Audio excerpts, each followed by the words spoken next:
So this is the quick review, or I guess my opinion, on the Arken 4-16 by 50. It's a more compact scope. It grabbed my eye because, well, it doesn't look like anything else in the price range. It's very compact. It's got 34mm main tube. It's not long like anything else in the class. You know, they kind of have a longer tube usually, and this just looks like it's supposed to be a higher end scope.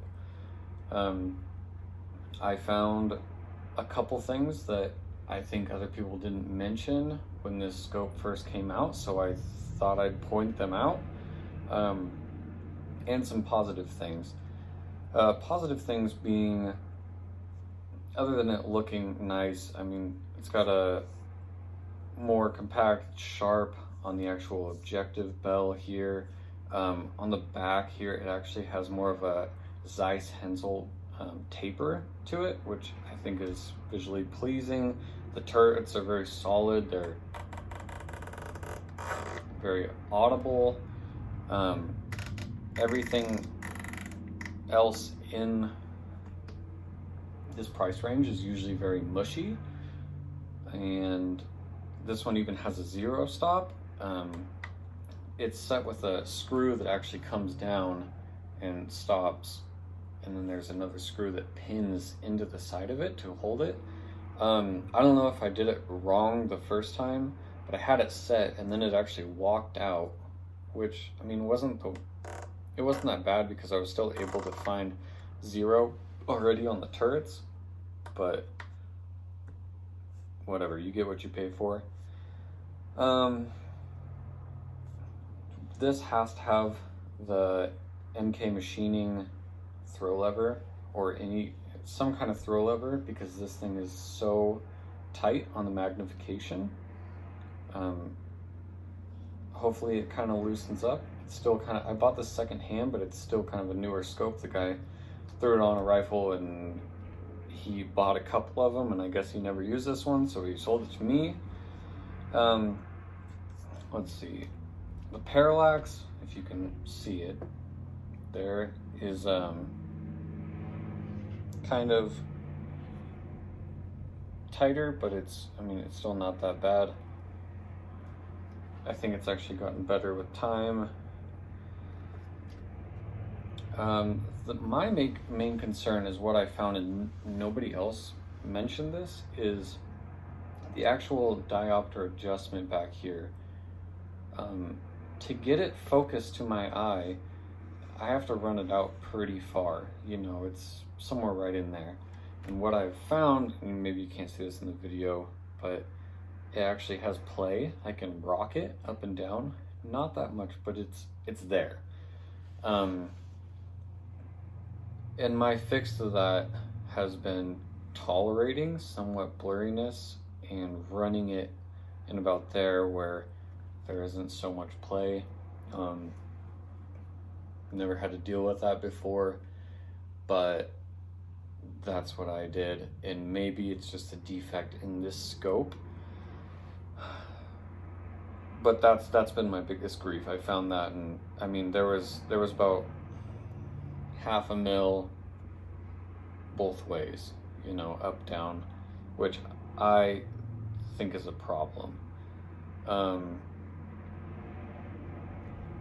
Other than that, I mean, this is tight, but the throw lever kind of gets in the way. Say this is about 10 power, and where my eye sits, I can't actually see the turret, so that's kind of a pain in the ass. Running about 12, which is what I'm usually at. It's pretty much out of the way, and then if, you know, I'm at 14 or 16, it's actually blocking my bubble level down below, because my spur, and then these are hardcore, I think that's what they're called, rings.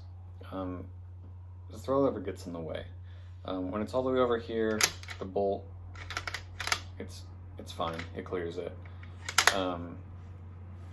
So it's one of those, like, it's a give and take, because you have to have this throw lever, but at some points you're like, I need my level, and I need to see where I'm, you know, dialed to. I don't want to take my face off the gun. So